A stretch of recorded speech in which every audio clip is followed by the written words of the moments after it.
Ang intense ng mga kaganapan ngayon sa abot kamay na pangarap sapagkat lalambot ang puso ng anak ni Giselle na si Justin dahil sa mga sasabihin sa kanya ng lolo Pepe niya.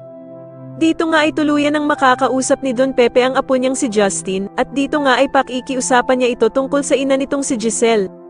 Samantala matapos nga ang naging pagtatalo nila Giselle at anak nitong si Justin, ay bigla namang dadating si Eric na nag-alaga at nagpalaki dito. Kaya naman ay biglang matitigilan si Giselle nang sabihin ni Eric na wag daw nitong saktan ang anak niyang si Justin. Gulat na gulat naman si Justin dahil sa pagdating ni Eric samantalang sising-sisi naman si Giselle sa nagawa nitong pagsampal sa anak niya. Samantala ay ipagkakatiwala naman ni Doc Carlos ang asawa niyang si Lynette kay Doc Dennis dahil sa siya nga daw ang makakatulong sa kanya. Kaya naman ay magpapakonsulta nga itong si Lynette kay Doc Dennis at dito nga ay sasabihin niya na pakiramdam niya nga daw ay merong mga taong gustong manakit sa kanya at itatanong niya nga dito kung nasisiraan na ba daw siya ng ulo. Sa kabilang banda naman matapos nga ang naging panggagamot ni Doc Dennis kay Lynette, ay bigla nga itong mapapadpad sa Japan kasama si Annalyn at makikita nga din nila doon si Doc Lyndon. Masayang-masaya naman na ikukwento ni Annalyn kay Doc Lyndon ang naging experience nila ng kanyang inang si Lynette. Dito nga ay sasabihin niya na sobrang saya daw niya dahil sa first time niyang sumakay ng eroplano kasama ang ina niyang si Lynette na first time din nga daw na sumakay dito.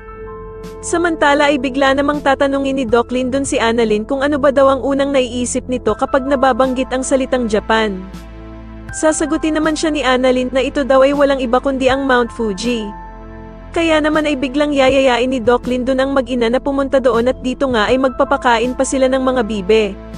Hindi naman nila inaasahan na naroroon din pala ang bruhang si Moira at makikita nga ni Annalyn ang gloves na maiiwan ito sa lamesa kung saan sila uupo. Wala naman silang kaalam-alam na pagmamay-ari pala ni Moira ang gloves na ito at dito nga ay susundan siya ni Annalyn para ibalik ito sa kanya.